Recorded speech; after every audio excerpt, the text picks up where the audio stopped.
And I would just grab all these listing agents, look at their pictures, and call the hottest ones first if I was you.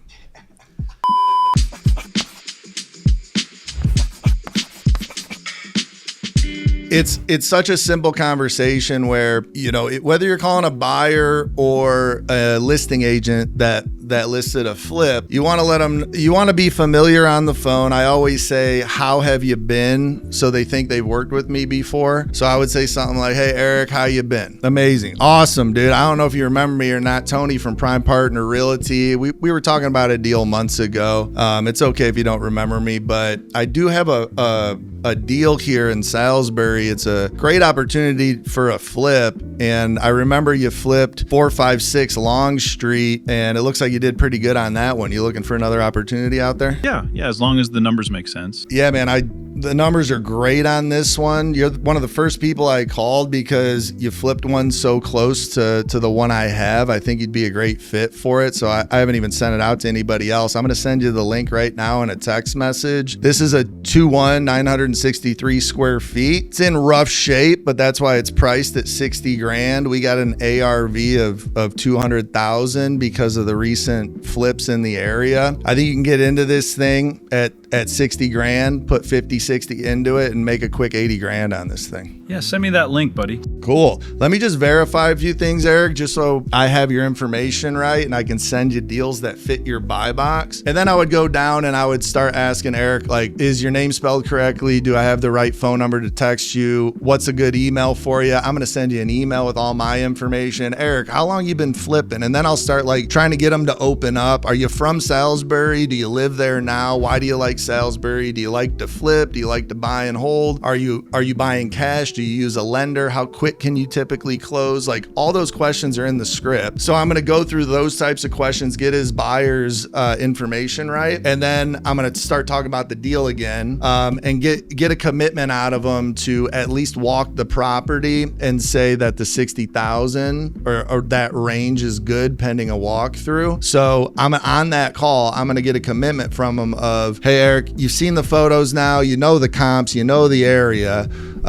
When can I get you out there? And he's going to say, you know, tomorrow at 3:00, I got time. Awesome. I'm going to book you tomorrow at 3. I'll send you an email with that confirmation. Is there any reason you would not be at the 60,000 after seeing the photos, knowing the comps, and knowing the area? And then I'll let him respond. And they usually will say, as long as I walk it and there's nothing crazy, yeah, I'll be at 60 or, you know, whatever they're going to say, maybe I'll be at 50. I'm going to always come back with, listen, you're the first person I sent this deal to. If you're solid at the 60 and can walk it like today or in 24 hours, like, you can have the deal. But, you know, I know if I send this out, my manager's going to have me mass market this deal. I'm going to get a lot of interest in this thing. So, you know, if you're solid at the 60, let's get you on a walkthrough and let's get this deal done together. Like, you want to create some urgency. I'm still going to send it out and get everybody to walk it at the same time, but I'm trying to make Eric feel special. Like, he's the specific buyer I targeted because I know he's the best buyer for my deal. But when I get off the phone with Eric, I'm going to schedule all that, and then I'm going to still mass text this deal out. I'm still going to call through the rest of the buyers. I'm trying to get as much action on this as humanly possible that first couple days so we can assign it.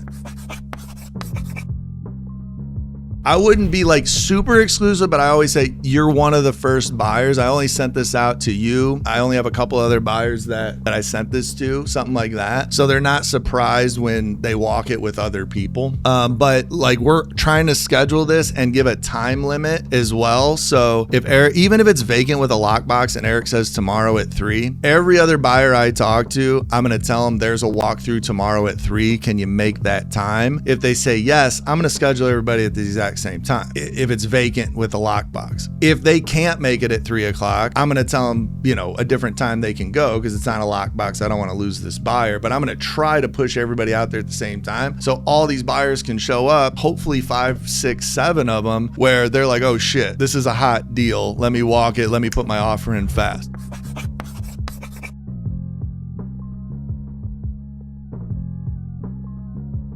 Yeah, that definitely happens. I don't want to tell them I'm getting them into a bidding war, and I don't want to play them off of each other. I don't share other offers with any buyers. Like, I want my buyers to know I have integrity and I'm not playing their offer off anybody else. I just tell them, hey, I'm not going back and forth. I'm not bidding this thing up. Whatever comes in, best, highest, final offer is the one I'm going with. So don't put a low offer in thinking I'm going to come back and forth. You might get outbid. Just put the offer in that makes sense for you, and I'm going to go with the best and final offer today at 5 o'clock. In our office, we do a 45 business day close and a 30 business day inspection. If I was in one market only and I was really good in that market, I would probably do a 30 business day close and 15 business day inspection. But since we're in 3 states and multiple markets, we do want to give ourselves a little bit more time at volume, just because of the volume of our acquisitions locking up deals. Like, we just want to give Dispo enough time to work these. So that's why we go 45 and 30. Like I said, if I was in one market and had a buyer's list there and knew, like, hey, I'm just working deals in one market, that's what I would do. Multiple markets or just starting off, just do 45 business day close, 30 business day inspection. Sellers don't balk an eye at it. Don't blink an eye at it.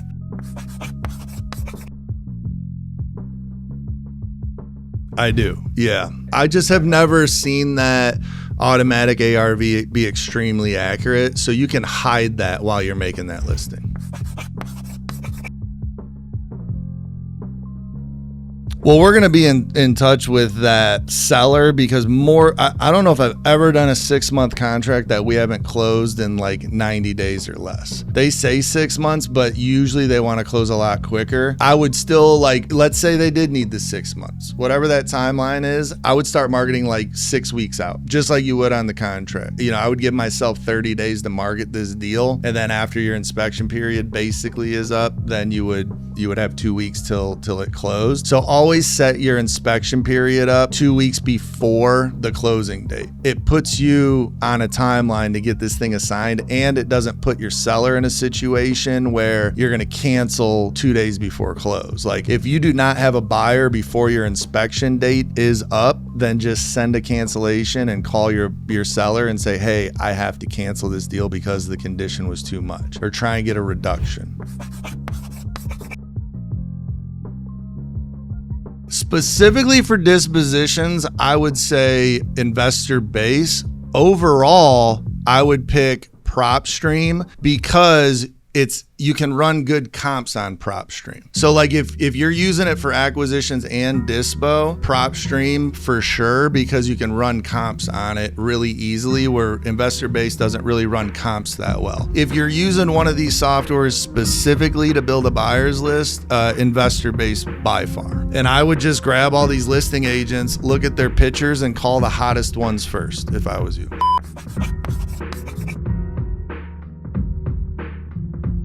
Well, that's exactly what they say usually, is like, how do I get paid? And I would always say, you know what, Eric, I totally get it. You know, this deal in particular is off market, and there's going to be investors interested in this deal and on the walkthrough that are not using an agent. So I'm going to put that finder's fee in your buyer's hands to make sure that we get this deal done together. If I'm having to pay commissions with every single deal I send you, it's just, we're all going to miss out on money. Like, you're the buyer's agent, your buyer should pay your finder's fee. Like, if you're the best and highest and you can bake it into their offer, I'm happy to pay it, but I just don't want you to miss out on this deal because I'm paying you 1%, 2%, 3%.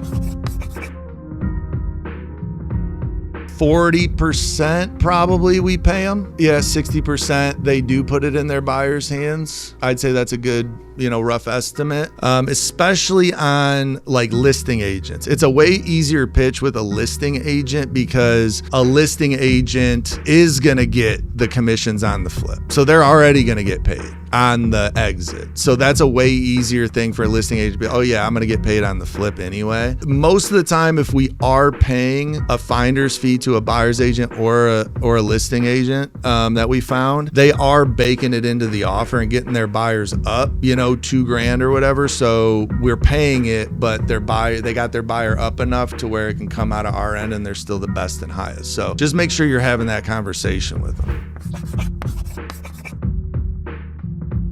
You got to look at solar panels as a lien on the house. Solar will fuck everything up. So if there's $40,000 left on the lease, that lien needs to get paid at close. So it's got to get paid off the seller's side, off of somebody's side. So you got to bake that lien in, and we put it on the seller's side where it's like, hey, you got this $40,000 lien on the house because of the solar. Like that has to get satisfied at close. That comes out of the seller's proceeds. It's apples to apples. So if it's historic, yeah, we're looking at other historic homes. Like if there's a historic placard on it, whatever, those are specific buyers that like historic, because the rehabs are going to be way different. There's a lot of red tape on what you can and can't do. The comps are different. Everything's different on a historic home. So we stick specifically to other historic neighborhoods and homes.